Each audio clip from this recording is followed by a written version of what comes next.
Muy buenas tardes a todas y todos. Sean bienvenidos a este auditorio José María Iglesias de la Suprema Corte de Justicia de la Nación. Es pues un gusto recibirlos y un gran honor el poder tener esta conferencia magistral con el doctor García Amado por convocatoria y gestión de la ministra Lenia Batres, a quien también quisiera agradecer la oportunidad para moderar la mesa. La conferencia tiene por título "Los intérpretes constitucionales deben tener límites". Ya nos dirá el doctor Amado García Amado cuál es la respuesta a esta pregunta. Quisiéramos comenzar dándole la palabra, el uso de la voz a la ministra Batres antes de cumplir con el protocolo de presentación del doctor García Amado, que en un momento también haremos. Ministra, por favor. Muchas gracias. Sean bienvenidos, bienvenidas. Es un gusto saludarles y es un gusto también pues tener a un invitado de la talla de nuestro invitado del día de hoy. Déjenme comentarles muy brevemente porque ahora será Raimundo, a quien le agradezco muchísimo que haya aceptado ser el día de hoy nuestro moderador. Pero nuestro invitado, el doctor Juan Antonio García Amado, es un constitucionalista español, catedrático de la Universidad de León, que se ha distinguido ya desde hace más de una década en impulsar un intenso debate sobre un intenso debate doctrinario, y es un debate doctrinario muy interesante y muy actual para los momentos que vive el constitucionalismo internacional, fundamentalmente con su relación con el Estado de Derecho, como lo conocemos conceptualmente, pero es un debate además pues que es todavía más interesante por sus autores. Él mismo, junto con el doctor Manuel Atienza, que quizá en el caso mexicano sea más conocido, pues porque aquí se ha adoptado mucha de su escuela, y por eso justamente es que nos dio mucho gusto que aceptara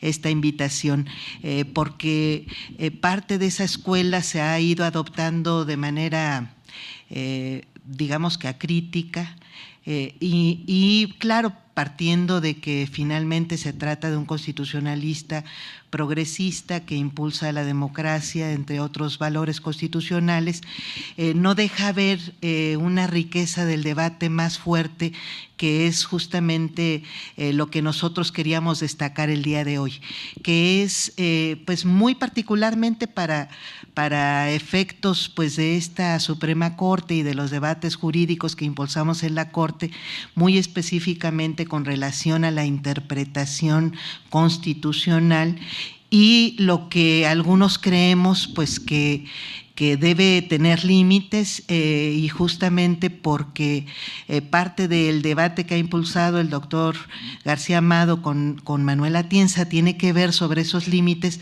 es que nos pareció muy adecuado y muy oportuno en términos, digamos que teóricos, pues traer esta parte de este debate a esta casa el día de hoy. Entonces, le agradecemos mucho al doctor, les agradecemos a ustedes que estén pues aceptando esta invitación para formar parte de este debate, y que bueno, pues ya vivimos ahorita pues momentos convulsos en los que no quisiéramos detenernos, porque queremos mantener el espíritu doctrinario de esta conferencia, y les invitamos a que lo miremos desde ese punto de vista también. Sean bienvenidos, bienvenidas, y pues disfrutemos juntos, reflexionando junto con nuestro invitado, el doctor Juan Antonio García Amado. Muchas gracias por estar acá.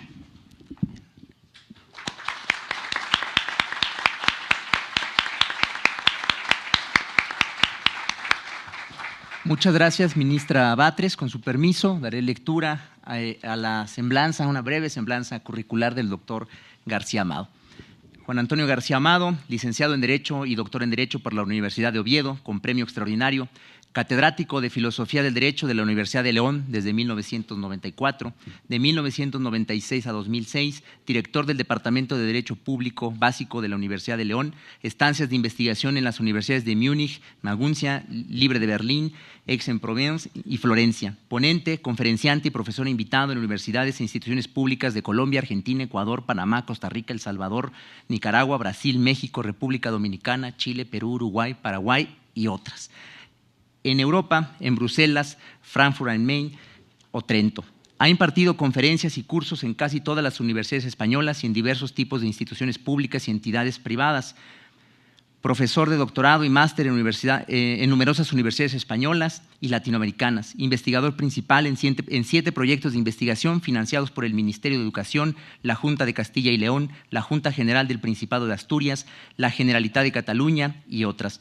Miembro del Comité Editorial o el Comité Científico de revistas como Rex Theorie, Doxa, Droit de Société, Derechos y Libertades y numerosas publicaciones jurídicas y filosóficas de América Latina.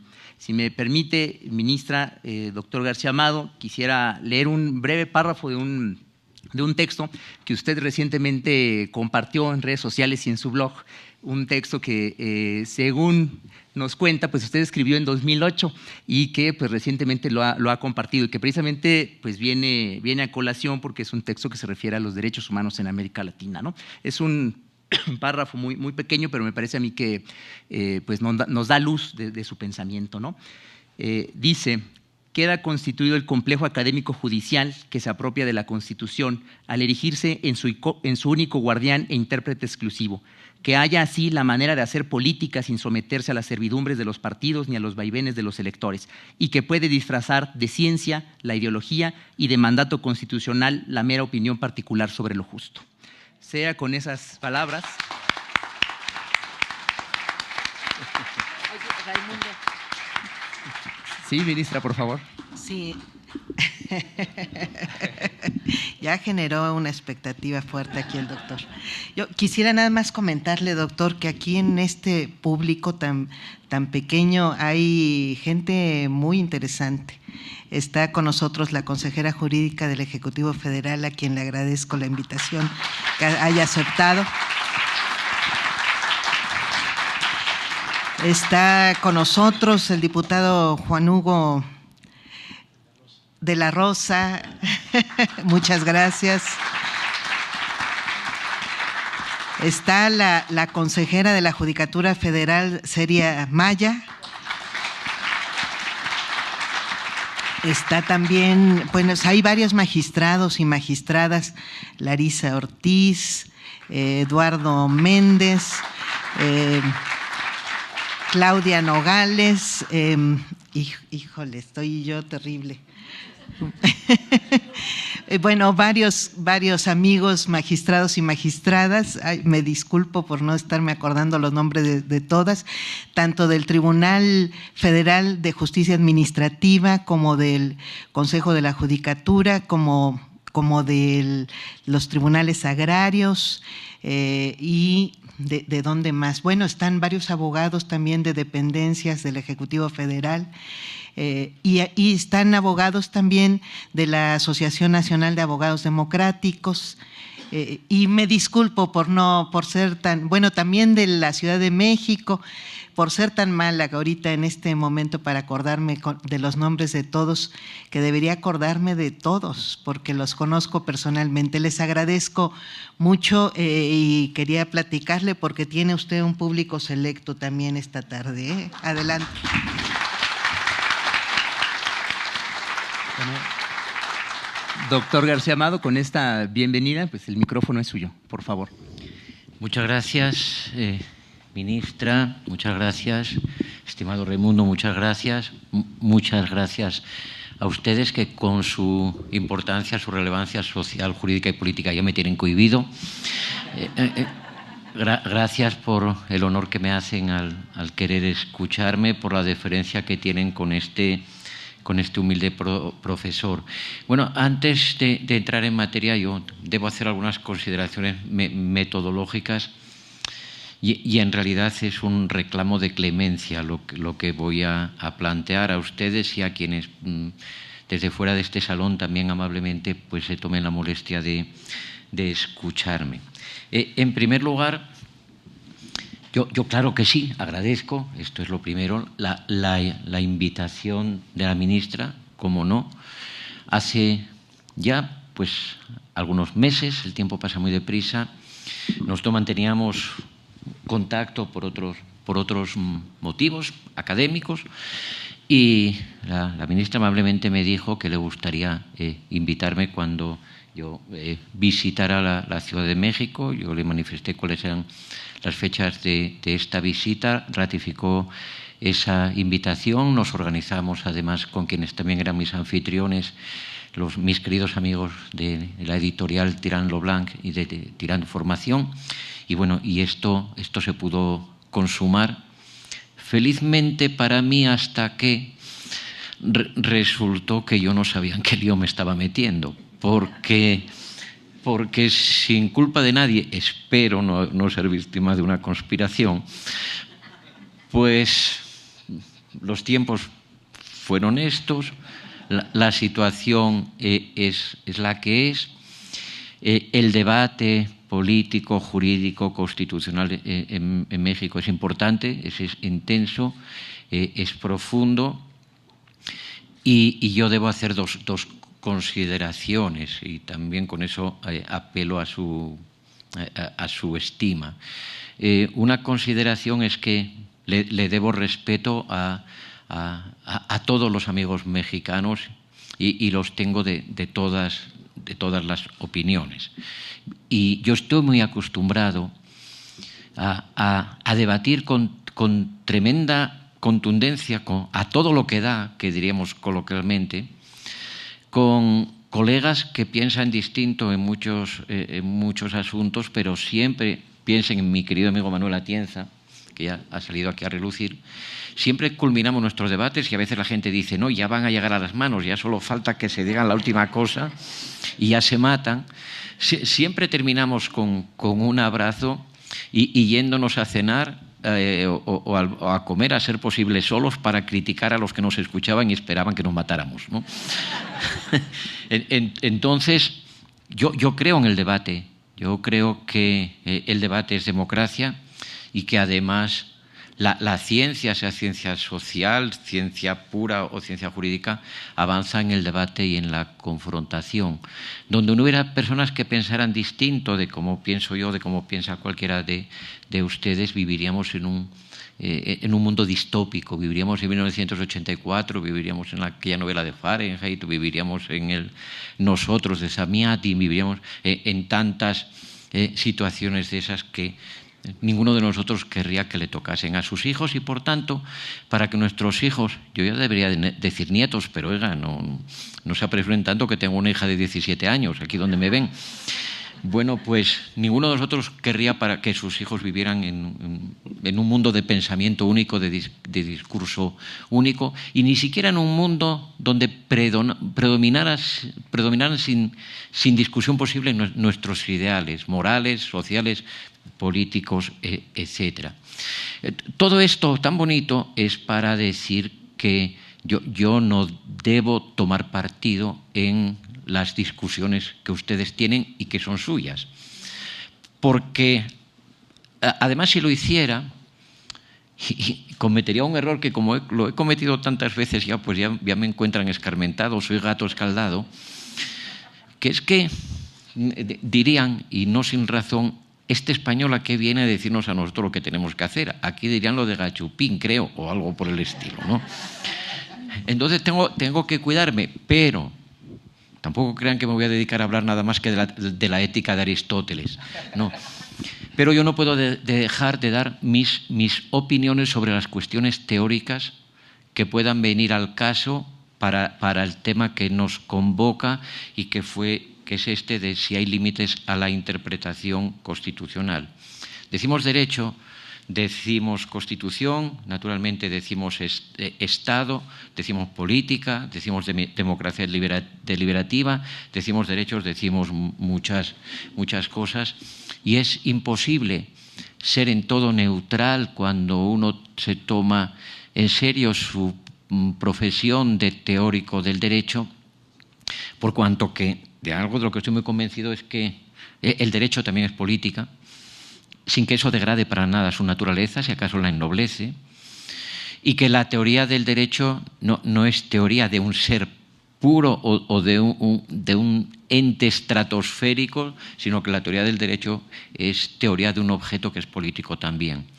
Siempre he pensado, y en esto mi amigo Manuel Atienza y yo discrepamos poco, que una parte importante de nuestro debate tiene una raíz política, una dimensión política. Pero miren qué lección tan importante, y les invito a que la tomen en consideración y a que sigamos juntos, aunque ya no estemos aquí todos, ya no esté yo, reflexionando sobre esto.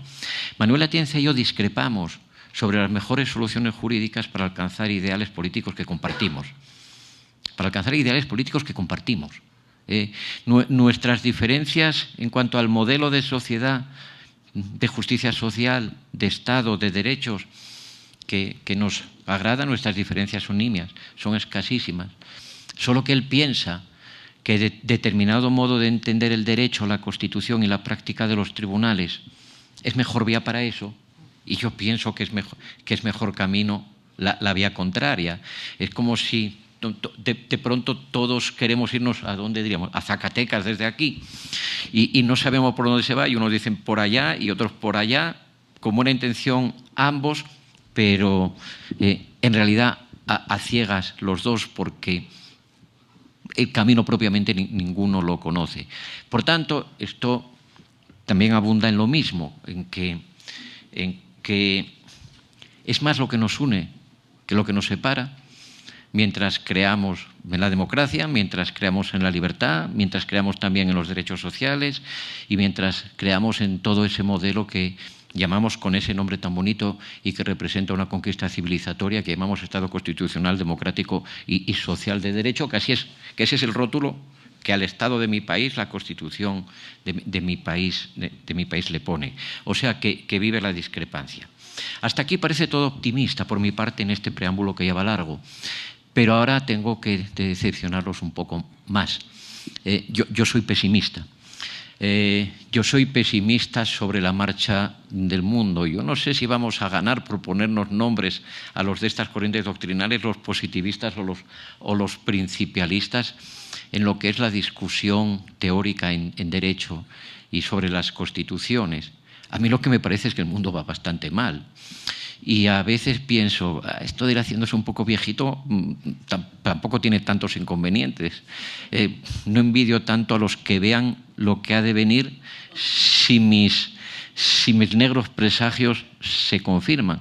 Pero también sabemos todos que lo que pone a uno pesimista es la edad. Entonces, yo nada más que les transmito un estado de ánimo mío. ¿A qué me refiero con ese pesimismo? Me refiero a que creo que vamos hacia modelos de sociedad y de Estado cada vez más autoritarios. Y los que nos... Y aquí viene lo biográfico. Yo nací en una dictadura y el dictador murió cuando yo comenzaba mi carrera universitaria en Derecho y tenía yo 17 años, ¿no? Y me tocó vivir la época maravillosa de la libertad en España, de la Constitución y de la construcción de una sociedad que a nadie le habría parecido posible un poco antes. Y los signos de los tiempos en mi país y fuera, también, por supuesto que es en la vieja Europa, que decir del hermano americano de más arriba, de los Estados Unidos de Norteamérica, los presagios no son halagüeños sobre el futuro de nada de esto que nos gusta. Y si repasamos, conviene que nos abramos el corazón, si repasamos quiénes son esos autoritarios que a lo mejor se nos imponen, vemos que los de un lado se etiquetan de conservadores y los de otro lado de progresistas. Los de un lado de liberales, los de otro lado de socialistas. Ponerse nombres sale gratis, pero a lo mejor tendríamos que concluir aquello de que no hay más cera que la que arde, ni más política que merezca la pena que la que nos mantenga libres, teniendo para comer y teniendo la debida educación para saber a quién queremos votar, ¿no? Entonces, y después hay otro modelo, ya termino esta introducción, hay otro modelo muy preocupante en nuestro tiempo, que es el autoritario, que cada vez es más ejemplo y que en realidad es desideologizado. Pensemos en el Putin ruso, pensemos en cualesquiera otros modelos. Pensemos en China. Bueno, China es una democracia, no lo es. Eso produce mucho, pero a usted le gustaría que sus nietos vivieran en China sin poder decir ciertas cosas. Pues yo no lo sé, pero soy pesimista. Y a veces uno siente que hace, como modesto profesor, algunas llamadas a la ilusión, como quien tira una botella al mar con un mensaje, sabiendo que las olas están bravías y que la botella se va a romper contra las rocas. Yo no lo sé. Bien. Si tenemos que diagnosticar situaciones del mundo, que yo no digo de México, la traducción la hacen ustedes. La traducción la hacen ustedes en lo que toque o se corresponda y en lo que no, no. Pero yo sí les puedo decir que algunas de las cosas que pudieran preocuparnos para bien o para mal se predican sin dificultad ninguna de mi propio país y de tantas cosas de la vieja Europa. Entonces yo diría que deberíamos entendernos en el diagnóstico. El mío es pesimista, estamos malitos. En el pronóstico es grave, pero quién sabe, a lo mejor nos curamos. Y en la terapia, ¿qué tenemos que hacer para salir de esta, para salir colectivamente como sociedad que vive dentro de las reglas de una Constitución que garantiza derechos? Bueno, ese es el trasfondo de lo que yo diría que tenemos que preguntarnos dentro de una temática que es a lo mejor un poquito más específica o más áridamente jurídica, como es la que se relaciona con el título que se me ha asignado y que yo de buen grado he aceptado, de los intérpretes constitucionales deben tener límites. Bueno, yo he dividido en dos partes y naturalmente voy a tratar de ser breve como corresponde con la cortesía. He dividido en dos partes mis consideraciones sobre ese tema. Una sobre la interpretación del derecho en general y otra sobre la interpretación constitucional. Son dos partes que se conectan muy bien, pero a lo mejor merece la pena hacer consideraciones particulares sobre cada una de ellas.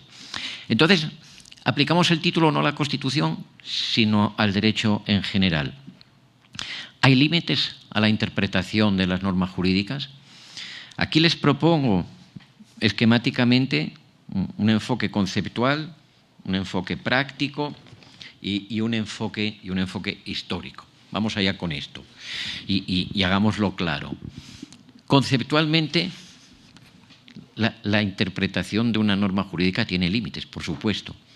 Es que todo lo que sea rebasarse sus interpretaciones posibles o su tenor a un entendido con la mayor amplitud ya no es interpretar. Es sustituir la norma que hay por otra que de buena fe o de mala fe nos inventamos. Que nos inventamos porque creemos que hemos ponderado principios, que nos inventamos porque nos sentimos agentes de la revolución social, que nos inventamos porque nos sentimos poseídos por el mandato divino. Oiga, lo que quieran, pero nos la inventamos.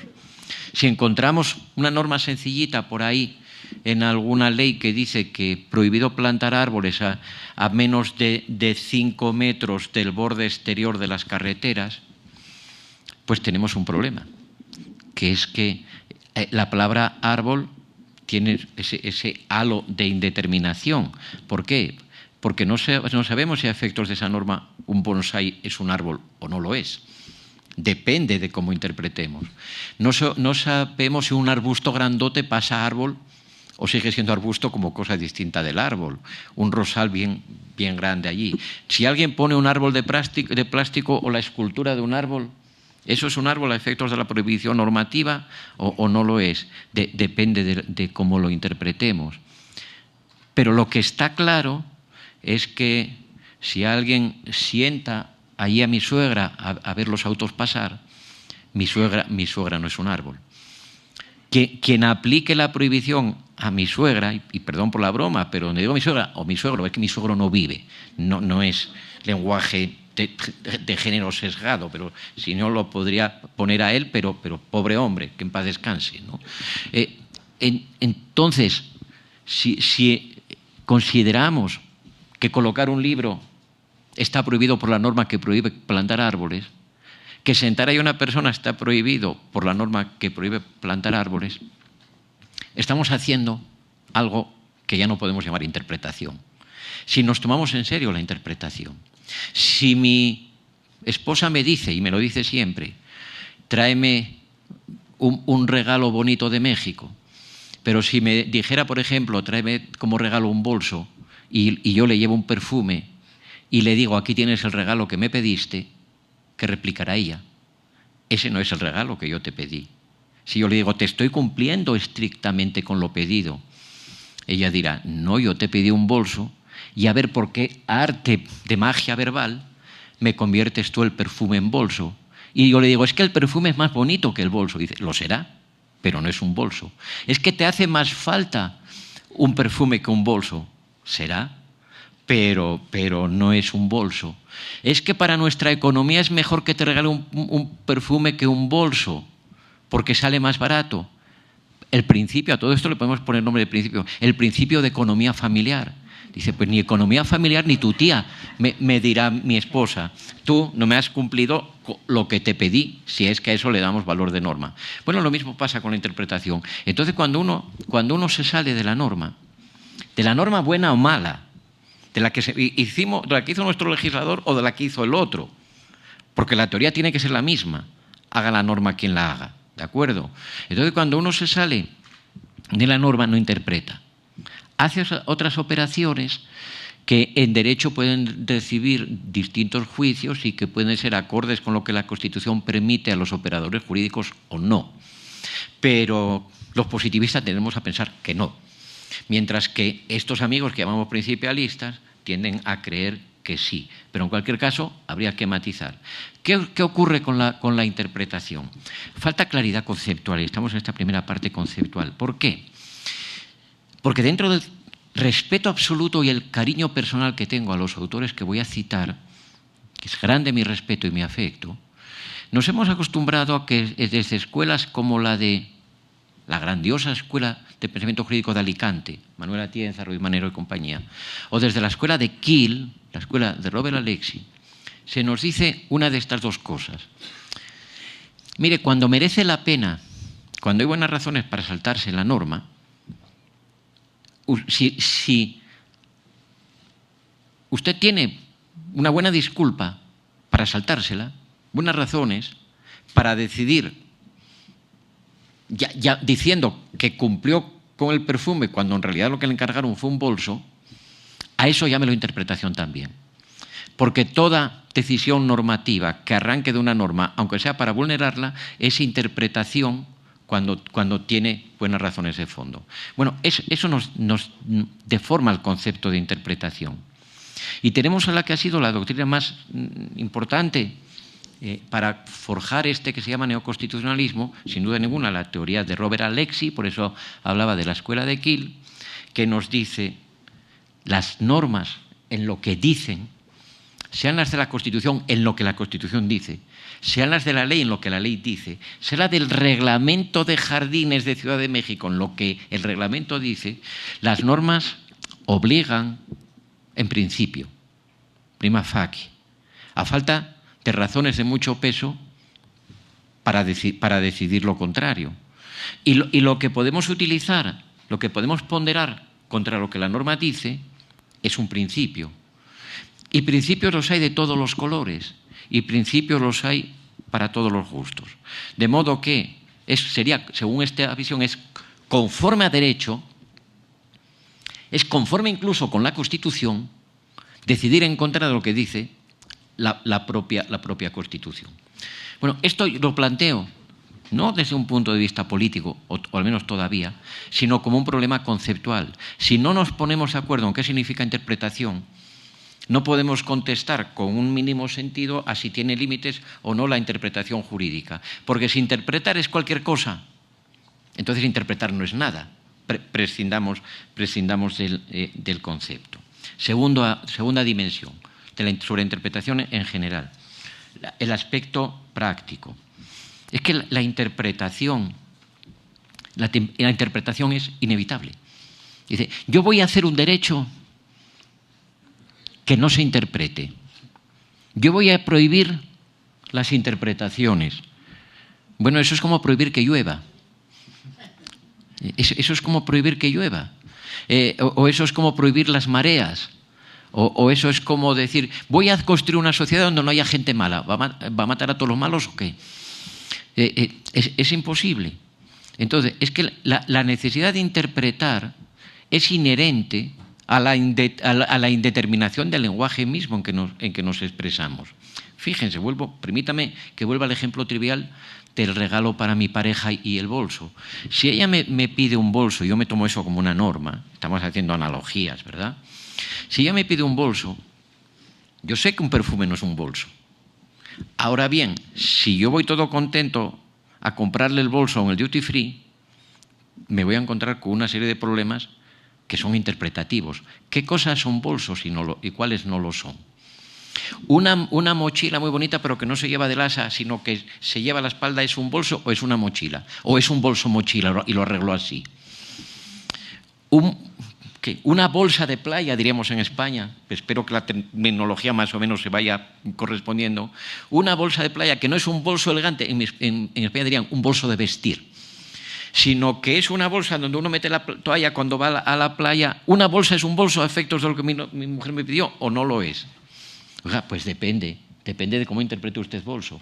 Si hace lo que se llama una interpretación muy extensiva de bolso, si bolso es cualquier cosa donde uno pueda meter cosas y llevárselo, sujeto, colgado de alguna manera, todo lo que he dicho es bolso.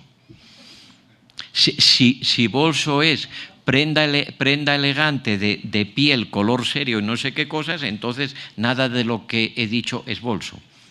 Ahora imaginen que no es la petición de mi mujer, que es una norma de derecho, la que dice no se puede entrar con bolsos en la sede de la Suprema Corte. Bueno, los guardianes, los vigilantes de la entrada tendrían un problema. ¿Dónde deja de ser una cartera y comienza a ser un bolso? ¿Dónde deja de ser un bolso y comienza a ser un saco? No me voy a extender, claro, el viejo asunto de la prohibición de los perros en los trenes polacos. Y un día uno subió, de la prohibición de los perros en los trenes, y un día uno subió con un oso domesticado y le dijeron, oiga, con eso no se puede. Dice, no es un perro, es un oso. ¿Dónde se dice que no se puede? Viene de pronto, si está prohibido aquí entrar con bolso, viene alguien con un saco y dice, ¿dónde dice que con sacos no se puede? Bueno, son problemas de interpretación. Y sobre eso han corrido ríos de tinta. En resumidas cuentas, no hay cómo hacer una norma que no tenga que ser interpretada. Es inevitable. Es que no me gusta que llueva, ya, pero es inevitable. Es que me gustaría tener un derecho muy cierto. Sí, pero es inevitable tenerlo incierto, porque nuestro lenguaje no da para más. Ni cuando hablamos en familia, y por eso a veces acabamos divorciados por malentendidos, ni cuando hablamos en la Gaceta Oficial. Y esto nos lleva rápidamente a la tercera cuestión, a la historia. Y es lo más interesante y aleccionador para lo que está pasando ahora en todas partes. A lo mejor aquí también, pero desde luego en mi país, y yo pienso en él. Sobre la cuestión de la interpretación en el derecho, históricamente ha habido 4 posturas. Y es muy curioso cómo se han ido sucediendo. Y hablo del derecho moderno, de ese derecho que comienza a finales del siglo XVIII, la Ilustración y el movimiento codificador. Cuando se hacen los primeros códigos civiles, se pretende que esos códigos no se interpreten. Y en algunas de las primeras codificaciones hay un artículo que dice, queda prohibido que los jueces interpreten los artículos de este código. Queda prohibido que los interpreten. ¿Cuál era el asunto? El asunto era, uno, funcionaba el llamado mito del legislador racional. Si lo hizo el legislador que a todo nos representa, Vox populi, vox Dei. Palabra de Dios, te alabamos Señor. ¿Cómo va a ser oscura la ley si lo hace quien a nosotros nos representa y por tanto es la colectividad en su suprema sabiduría? Segunda razón, se desconfiaba de los jueces. ¿Por qué? Porque acababa de ocurrir la Revolución Francesa y estaban sucediendo lo que se conoce en la historia como revoluciones burguesas, y se decía, oiga, esta revolución que hemos hecho, ¿saben quién nos la va a dañar? Los jueces. ¿Saben por qué? Porque son todos nostálgicos del antiguo régimen, del viejo orden estamental. ¿Cómo metemos a los jueces en cintura? Prohibiéndoles interpretar. Bueno, es una ingenuidad abracadabrante, porque si no pueden interpretar, no pueden aplicar la norma. Entonces dijeron los franceses, bueno, pues que interpreten, pero cuando tengan una duda que le pregunten al legislador, y eso se llamaba el reféré legislatif. Y entonces había filas en el Parlamento de los jueces que decían, pido audiencia para interpretar qué significa buenas costumbres, o qué significa, tengo algunas expresiones que he tomado por ahí, o qué significa situación de vulnerabilidad. Me estoy trayendo ejemplos de hoy. O qué significa árbol en la norma que no deja plantarlos. Bueno, eso tampoco era viable. ¿Qué pasó? Dijeron, interprete pero ceñidito la voluntad del legislador. Si no sabe lo que significan las palabras, trate de darle gusto al que las hizo, que para eso es el jefe. Bueno, y entonces, ¿qué sucedía? Algo que la crítica con el cambio de siglo pues desveló muy bien, que los jueces hacían de su toga un sayo, pero decían que era lo que les salía interpretando literalmente o interpretando la voluntad del legislador. ¿Qué fue lo que la crítica en Alemania de Jhering, en Francia de Geny, con el cambio de siglo mostró? Que cuando negamos la interpretación o negamos a los jueces la posibilidad / necesidad de que interpreten, como la interpretación es tan inevitable como la lluvia, los jueces interpretan de tapadillo. Entonces, esto dio pie, la conciencia de esto, que tardó en llegar todo un siglo, dio pie a que el péndulo se fuera al otro lado a principios del siglo XX. Y a principios del siglo XX llegó el irracionalismo metodológico e interpretativo. Y los autores más influyentes, piensen, los que son abogados, casi todos en Kelsen, los autores más influyentes dijeron, no hay quien ponga puertas al campo, no es posible encerrar el agua en una jaula y no hay quien limite a los jueces tampoco. Es imposible, porque es tan porosa la materia del derecho que siempre se van a ir por algún lado.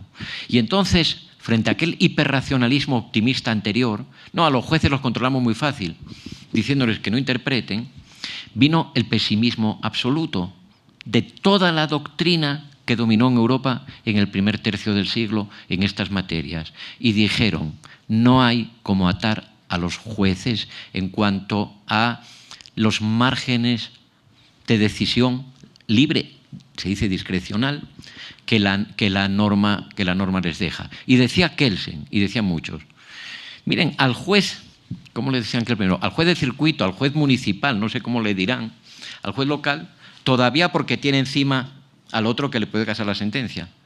Pero al juez de la corte más alta, aquel cuya sentencia es cosa juzgada, ese dice lo que se le antoja y va a misa. Es cosa juzgada. No, que va a misa, no él, digo, que va a misa lo que dice. A lo mejor él también. Claro, y entonces estos irracionalistas, es bueno esto para que lo reflexionemos hoy. ¿Qué pensaron? Dice, pues si los jueces tienen tanto poder y no hay cómo quitárselo, porque es la naturaleza misma de jurídico lo que le da tanto espacio para su decisión, entonces lo que necesitamos, Kelsen, es una apropiada ideología judicial.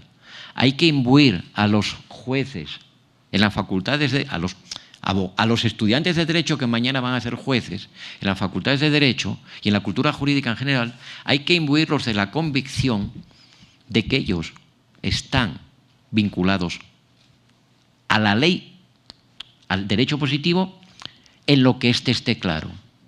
Y en lo que sean sus márgenes de interpretación, qué es árbol o qué cosas son bolso y cuáles no lo son razonablemente, en lo que sean sus márgenes de interpretación, hay que hacerles ver que ellos son responsables de sus opciones interpretativas. No responsables ante Dios, no responsables ante el ministro, no, son responsables ante la sociedad. Entonces, asuma usted, no me diga, esta es otra broma que yo siempre mantengo con mis amigos ponderadores, no me diga que fue el ponderómetro, que tiene usted una balanza secreta y que le salió de ahí, que yo no he sido, yo pesé y salió eso. No, fue usted. Y fue usted en uso de su discrecionalidad, si es que no rebasó lo normativamente permitido, y para eso está. Y por eso no podemos hacer juez a cualquiera. Fíjese qué curioso. Si los jueces no pueden interpretar, para juez vale cualquiera.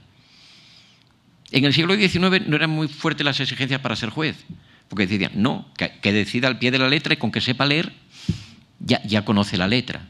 Bueno, de aquellos polvos vienen estos lodos, también, ¿no? De una mala selección de los jueces pensando que la aplicación del derecho es una operación sencillísima e irresponsable.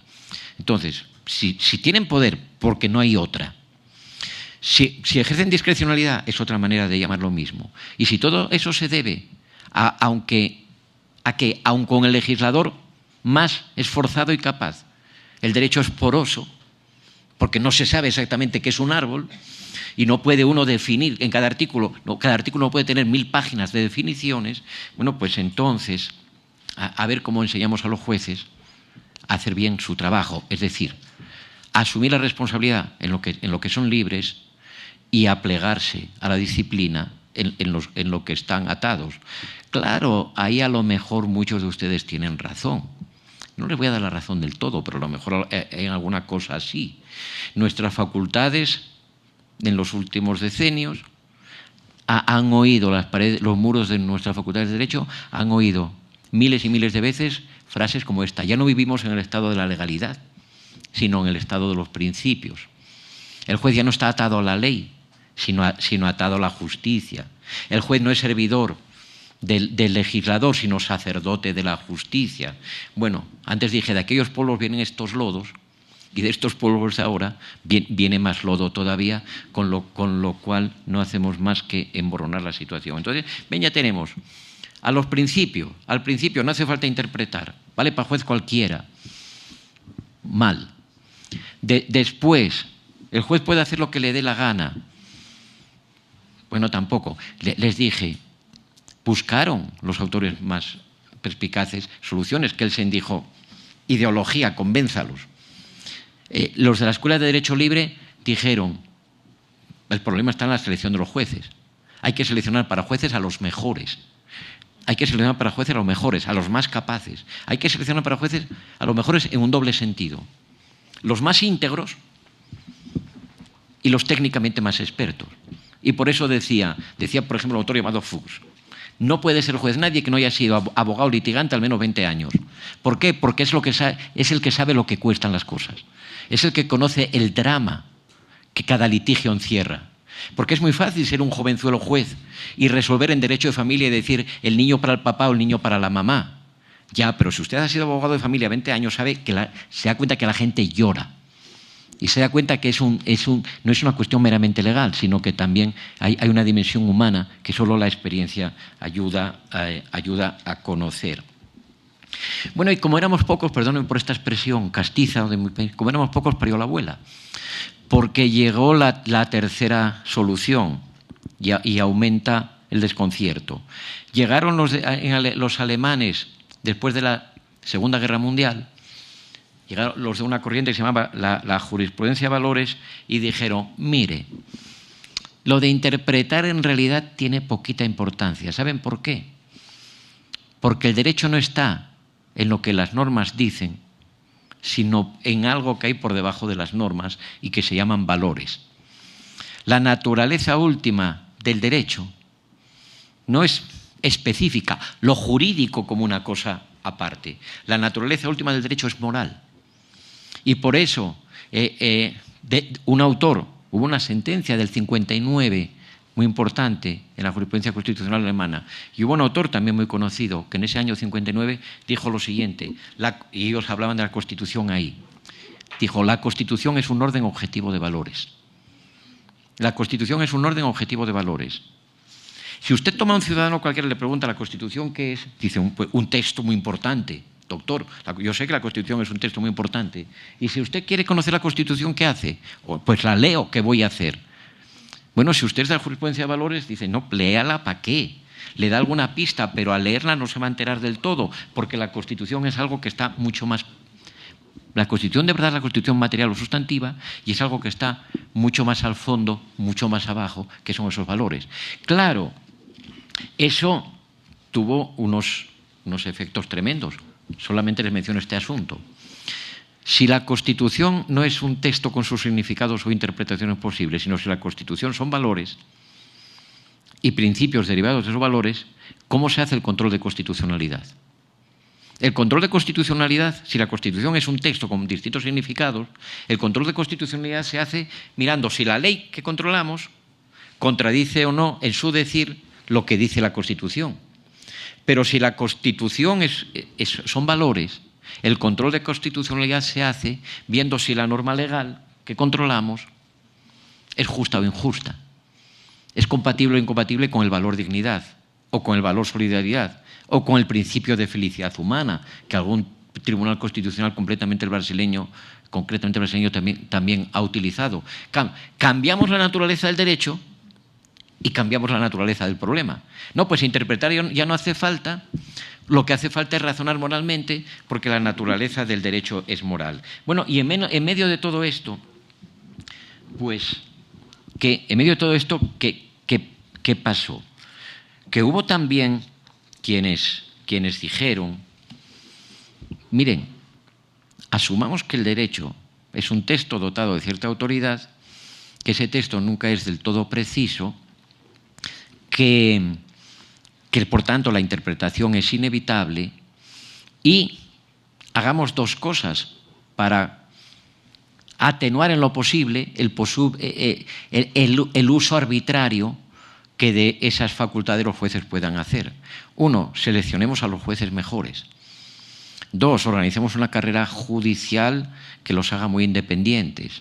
Tres, obliguemos a que justifiquen exigentemente sus decisiones. No basta que usted decida por qué es el juez.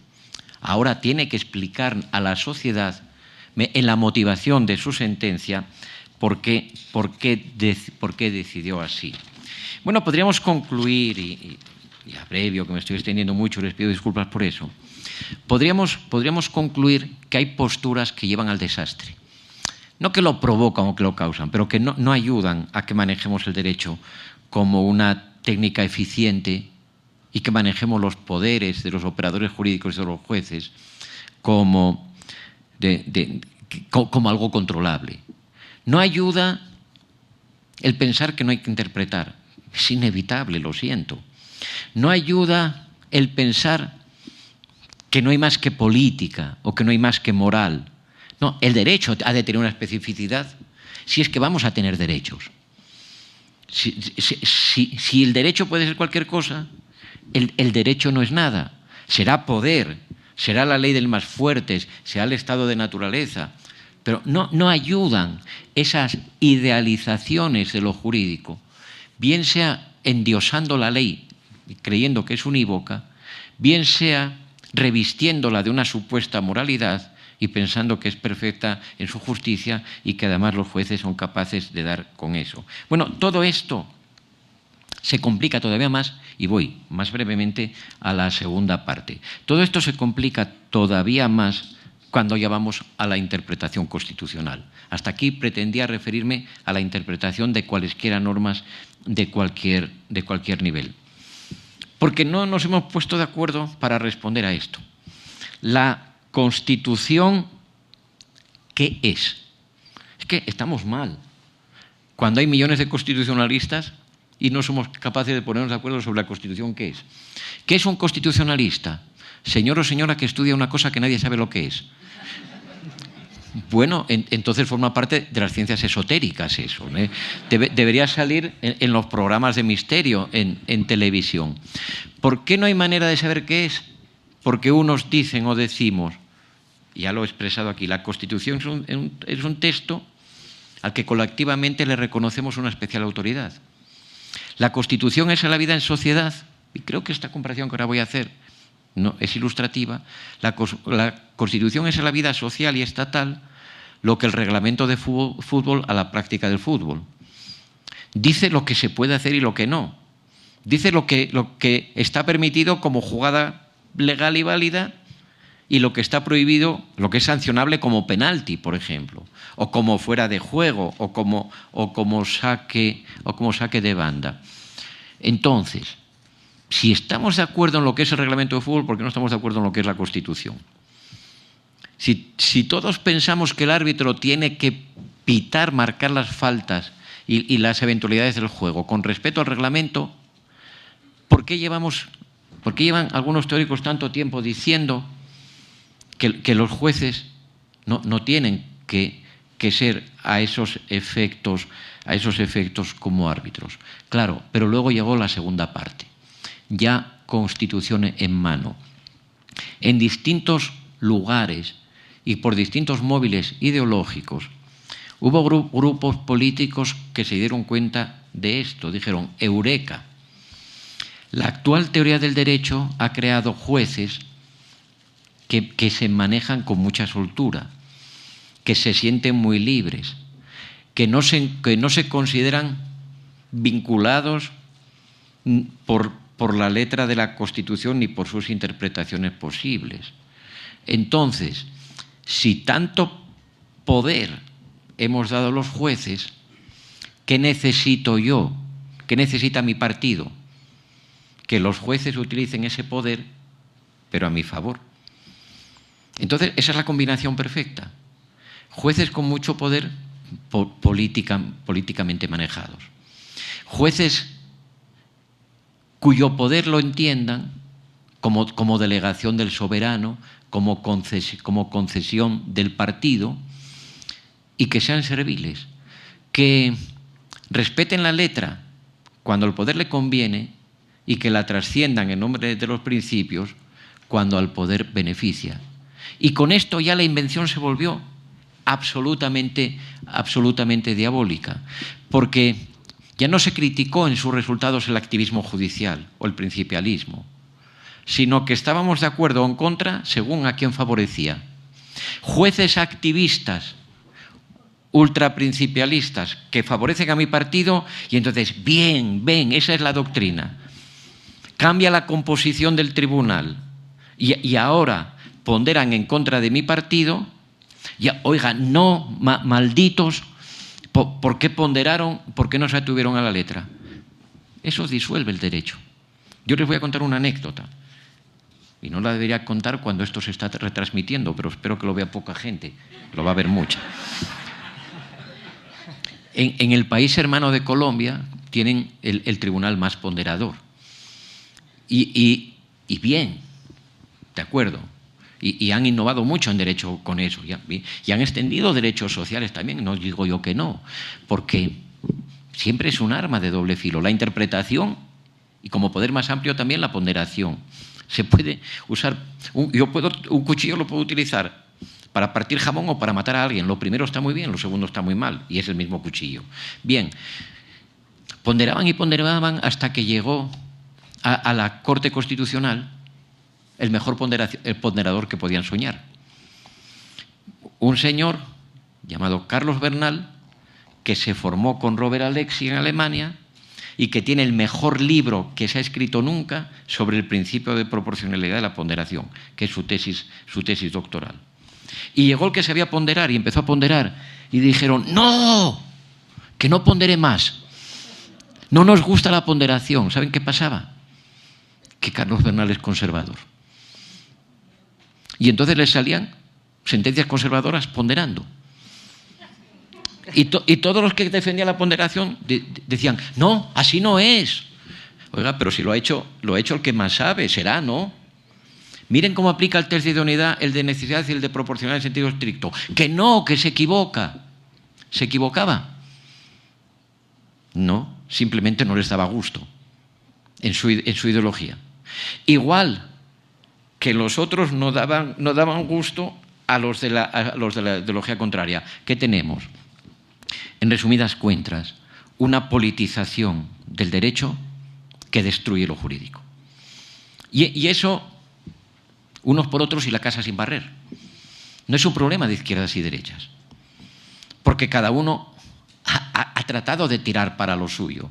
Yo tengo mi personal ideología, que es la de un ciudadano más, pero yo no puedo decir que cada vez que un juez me da la razón a mi pensamiento es un ejemplo maravilloso de aplicación de la ley, y que cada vez que me la quita es un ejemplo de lo contrario.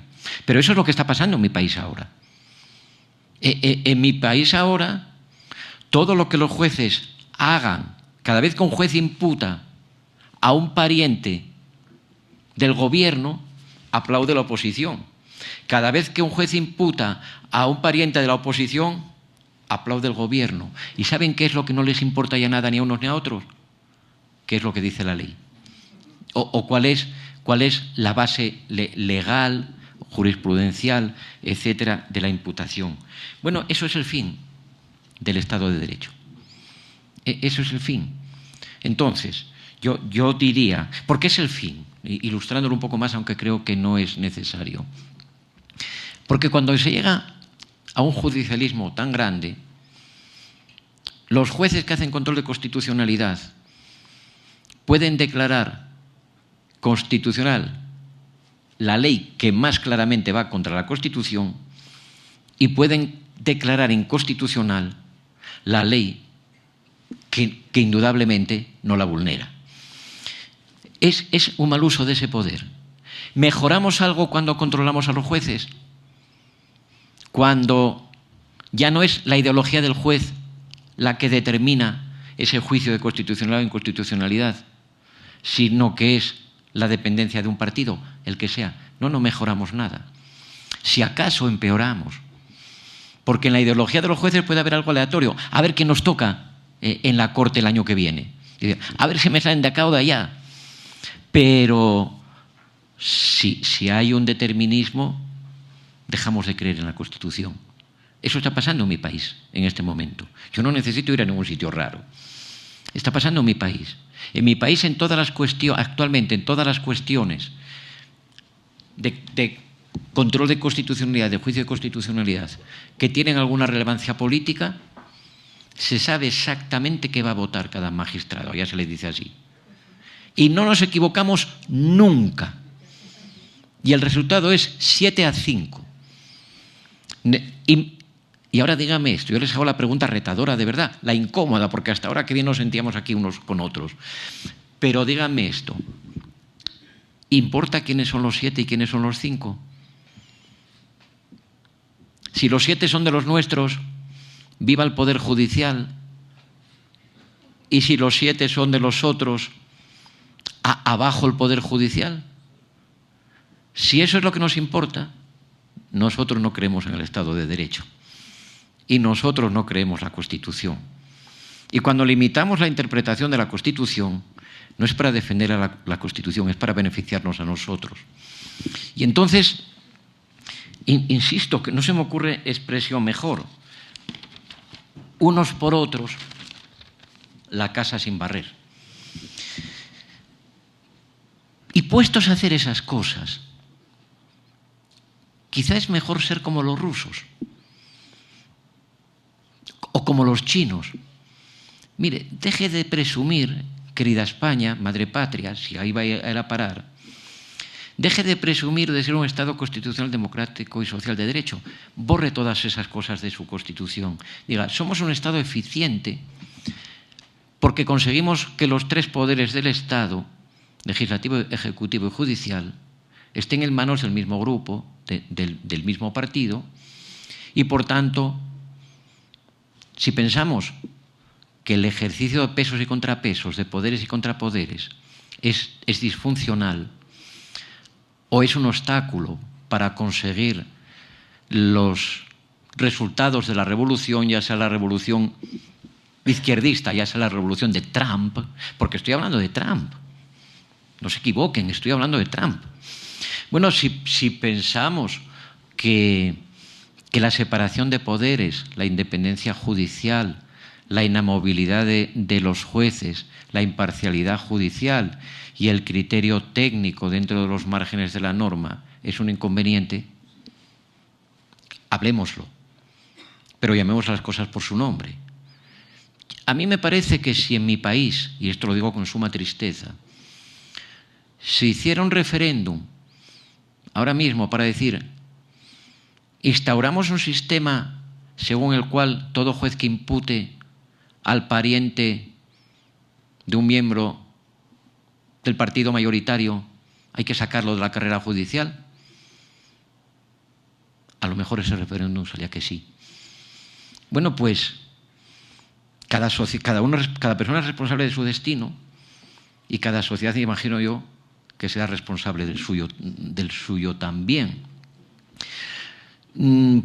Cabe discutir si nos gusta la democracia o no nos gusta la democracia, si nos gusta la separación de poderes o no nos gusta la separación de poderes, si queremos a los jueces independientes o más sometiditos. Pues hablémoslo con todas las letras, porque no podemos ser, y permítanme los buenos católicos que aquí habla también, no podemos ser como los viejos católicos, de a Dios rogando y con el mazo dando. No podemos aplicar aquel precepto evangélico de que no sepa tu mano izquierda lo que hace tu mano derecha. No podemos presumir de tener las constituciones más liberales, liberadoras y sociales del mundo mientras somos como China, mientras somos como Rusia, mientras somos como Turquía, si es que eso es lo que queremos acabar siendo los españoles. Pues si es lo que queremos, seámoslo, pero cambiemos los nombres a las cosas, por respeto a los nombres de las cosas, por respeto a las tradiciones y por respeto a lo que en nuestra historia reciente, la de todos nuestros países, la del mío también, y de qué manera han significado los derechos humanos. Cada vez que Nicolás Maduro habla de derechos humanos, mancilla el concepto. Cada vez que Trump habla de derechos humanos, mancilla el concepto. Cada vez que Putin habla de derechos humanos, mancilla el concepto. Cada vez que el gobierno chino habla de derechos humanos, mancilla el concepto. Y el día que mi país, ahora ven, estoy hablando de mi país, no les quepa duda ni hay ironía. Yo ya tengo convencida a mi mujer, ahora me pongo trágico, y a mi familia, mi querida hija, tengo un hijo muy mayor pero que vive muy lejos, a ese ya no le afecta. Pero yo tengo a mi familia convencida de que cuando llegue ese día a mi país nos compraremos un apartamentito en Portugal y nos iremos a vivir allí porque yo no quiero verlo. Oigan, pero denme una esperanza. Dígame, o véngase a vivir a México, que aquí también vamos a estar muy bien. Bueno, muchísimas gracias, ¿no?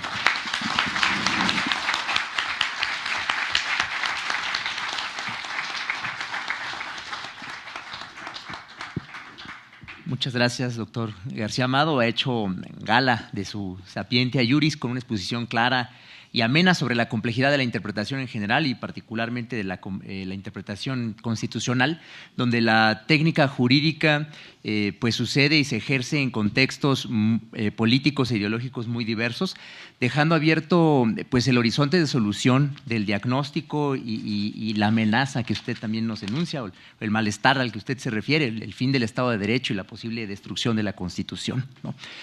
Bueno, pues hay mucho interés en su charla.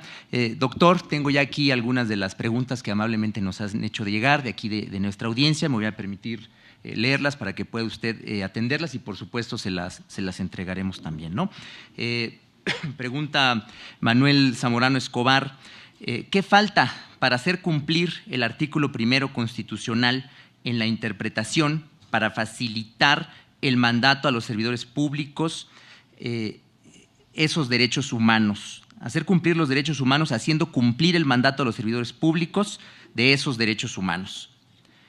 Pregunta Raúl Armando Aguilar, ¿Algún poder debe tener la última palabra en la interpretación constitucional o debería existir un equilibrio constitucional compartido?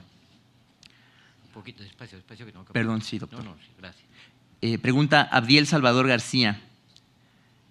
¿Cómo se puede garantizar el respeto a la división de poderes por parte de los intérpretes judiciales con sujeción a la supremacía constitucional? Pregunta América Esmeralda. ¿Cómo sería un control constitucional adecuado de impartición de justicia por parte de los máximos tribunales? Perdón, ¿cómo era? ¿Cómo sería un control constitucional adecuado de impartición de justicia por parte de los máximos tribunales? Carolina Villagrán pregunta, ¿cuál es el límite de la interpretación constitucional y en qué punto se convierte en activismo judicial? Son las preguntas que tenemos por ahora, doctor. Sí. Gracias. Bueno, si muchas gusta, gracias. Aquí también las tenemos por Sí, cualquier duda. gracias. Bueno, me disculparán que esto es pura improvisación, lo otro, aunque parezca que no, lo traía un poquito pensado. Pero ahora improvisamos, pero me da la impresión de que todas las preguntas apuntan por el mismo camino. Perdóneme también los que formularon alguna que sientan que no se la voy a contestar. Tal vez alguna se me pasó o con alguna voy a disimular que no la entendí del todo o que no sé lo que dice ese artículo constitucional de aquí. ¿Quién puede tener la última palabra en la interpretación constitucional? ¿Cómo quieren que tratemos este asunto? ¿Según a nosotros nos parezca mejor, o concretamente a mí, ya que tienen la amabilidad de escucharme, o según lo que dice la Constitución? Sí, bueno, las dos, pero es que si no coinciden estaremos proponiendo una reforma de la Constitución, ¿no? A mí me parece, de México creo que me permito suponer, ustedes me corrigen si me equivoco, de mi país y de otros, sé claramente quién tiene la última palabra en la interpretación de la Constitución, el Tribunal Constitucional. En España, además, como en Italia, como en Alemania, como en casi toda Europa, en eso es distinto de casi toda América, ni mejor ni peor, diferente y además modelos diversos, seguramente explicables por circunstancias distintas. Ninguna jerarquía en eso. Pero en España y en gran parte de Europa el control es ultraconcentrado, a diferencia de casi toda Latinoamérica y creo que también aquí, me corrigen, donde el control es difuso. Entonces, miren qué respuesta tan fácil. La última palabra sobre la interpretación constitucional la tiene quien dice la Constitución que tiene la última palabra sobre la interpretación constitucional. Es que la Constitución nombra a su propio intérprete o a sus propios intérpretes, con distintos efectos. Generalmente, cuando el control es difuso, el efecto es para el caso. Cuando el control es concentrado, el efecto es erga omnes, que se dice, o con el efecto general de que se saca del sistema jurídico la norma declarada inconstitucional, es decir, tenida por nula por inconstitucional. Ahora bien, ¿nos gusta o no nos gusta? Bueno, podríamos abrir un concurso de ideas, ¿no? Podríamos establecer, si tuviéramos mucho tiempo, esto fuera, no esta conferencia, breve por suerte para ustedes, sino un largo evento, podríamos pensar, bueno, ¿qué modelos se nos ocurren? ¿Sometemos el control de constitucionalidad al legislativo? Si sometemos, si la última palabra sobre constitucionalidad la tiene el legislativo, hemos vuelto magia al siglo XIX. Es decir, cuando no había control de constitucionalidad, cuando la Constitución era un puro pacto político entre distintos poderes del Estado y distintos poderes sociales. Cuando la Constitución era un acto de buena voluntad, pero si el rey se la saltaba, el legislativo no tenía cómo meterlo en vereda. Y si se la saltaba el legislativo, el ejecutivo no tenía cómo meterlo en vereda. Entonces, para que la Constitución no dependiera ni del legislativo ni del ejecutivo, un tal Kelsen más allá de lo que fue la historia de Estados Unidos, un tal Kelsen se inventó para la Constitución austríaca en 1920 el control concentrado de constitucionalidad. Pero miren qué cosa.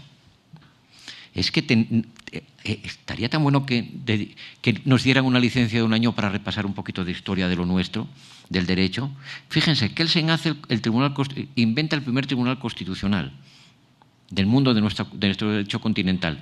Y Kelsen sabe que el máximo intérprete de la Constitución acaba siendo el dueño de la Constitución. Y dice, necesitamos gente muy independiente ahí, pero muy independiente y con muy buen criterio. ¿Y saben qué se inventa? A lo mejor lo copia de Estados Unidos. Dice, los magistrados, entonces no eran magistrados y magistradas, era el machismo todavía. Los magistrados constitucionales tienen que tener su cargo vitalicio, porque así no sentencian pensando, ¿y qué voy a ser yo después de los 9 años? ¿Me harán embajador en el Vaticano, en mi país? Todos los magistrados constitucionales sueñan con ser después embajador en el Vaticano, que es una cosa con la que sueño yo también. Y entonces comienzan con mucha independencia y cuando pasan los años dicen, ¿estaré desagradando al presidente?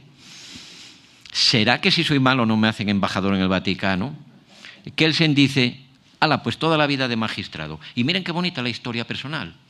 Kelsen es designado uno de los integrantes de ese Tribunal Constitucional Vitalicio.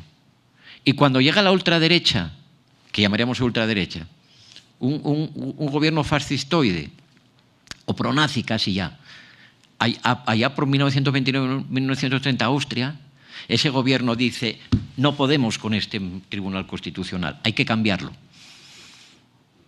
Hay que hacerlo menos independiente para que esté en sintonía con nosotros. Y le cambian la ley. Y es el momento en que Kelsen dice, pues me voy, lo siento. Me voy del Tribunal Constitucional y me voy de Austria, además. Yo no quiero vivir aquí. Y es cuando se va a Alemania y empieza otra larga historia. Entonces, bueno, puede haber distintos modelos. A lo mejor no es una cuestión, y termino esto, a lo mejor no es una cuestión de inventarse nuevos órganos, nuevos tribunales.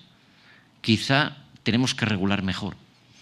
Tenemos que regular mejor el funcionamiento, tenemos que regular mejor las competencias, tenemos que regular mejor la selección, tenemos que regular mejor los modos de ejercicio y tenemos que organizar mejor las facultades de derecho para que no los animen a hágale, dele más fuerte a por ellos que son pocos y cobardes. No, como el mismo Kelsen decía, hay que enseñar a los jueces de mañana que la moral es de cada uno, pero el derecho es de todos. Y cuando vivimos en constituciones que nombran la soberanía popular, el derecho es del pueblo. Pero pueblo aquí no significa populacho. No, pueblo son los ciudadanos, que como dicen autores tan importantes en nuestro tiempo como Habermas, tienen que tener asegurados todos los derechos que les permitan convertirse en agentes auténticos de la deliberación social y no en personas que votan lo que se les manda porque no tienen criterio propio o que votan lo que les pide el que les da una limosna, porque previamente los hemos hecho pobres. Entonces, a lo mejor es una cuestión de regular para que no vuelva a pasar lo que está pasando y ha pasado, que es que se propasan y se extralimitan a caballo de una teoría del derecho imperante, de una teoría de la Constitución imperante, que los jalea y les dice, hágale más porque ya no vivimos en un estado de la legalidad y porque la Constitución, repito, no es lo que la Constitución dice, sino lo que nos gustaría que dijera a cada uno. ¿Cómo se puede garantizar otra parte de lo mismo? Ya voy acabando. El respeto a la separación de poderes por el intérprete constitucional. Bueno, no, solo puedo repetirme. Está inventado este concepto. Es que se llama autorrestricción. Se llama autorrestricción. Es decir, ya sabemos que usted tiene todo el poder. Mire, usted es el árbitro. La comparación con el fútbol está buena, hasta cierto punto nada más. Lo que usted pite como penalti es penalti. Es que fue 7 metros fuera del área. Bueno, pero el árbitro pita penalti y es penalti. Y con la regulación del fútbol que existe, ese gol no hay cómo anularlo. Pero hay una diferencia. A ese árbitro lo sacamos. claro. Pero entonces, ¿qué hacemos? Sacamos otra vez a los del Tribunal Constitucional. Si los empezamos sacando porque no nos gusta que piten penaltis que no son, acabamos sacándolos porque tratan mal a los de nuestro partido. Y entonces ¿qué tenemos que hacer? Buscar árbitros que no sean de ningún equipo y buscar intérpretes constitucionales que no sean de ningún partido. Es tan sencillo como eso. Y para lo cual necesitamos no aplicar el palo y la zanahoria. Esto es, no amenace al que sentencia como a usted no le gusta y no haga embajador en el Vaticano al que sí le cumplió mientras fue magistrada en el Tribunal Constitucional suyo. Se llama autorrestricción, se llama conciencia de los límites de la propia tarea, porque la Constitución dice cuáles son las competencias. Volvamos a criticar a los vecinos. La Corte Constitucional colombiana, a la que tanto admiramos, y sus méritos tiene, lleva media vida desde el 91-92, cuando arranca, atribuyéndose competencias constitucionales a sí misma que la Constitución no le da. Y dice, y mis sentencias son precedente también cuando interpreto la ley ordinaria, que eso no lo dice la Constitución.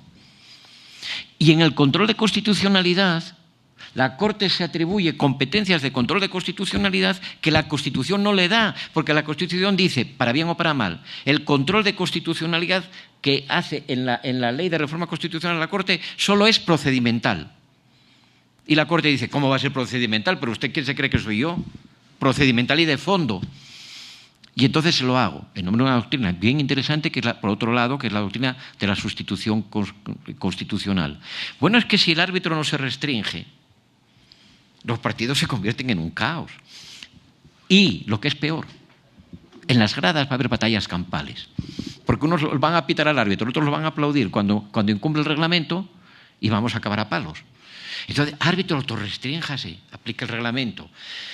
Corte, autorrestríngase, aplique la Constitución. Bueno, y entonces creo que con esto ya he dicho, espero que sí, lo que tenía que decir, incluso por exceso, a quienes amablemente me han preguntado, que tenían una única preocupación manifestada de 8 maneras distintas. Gracias.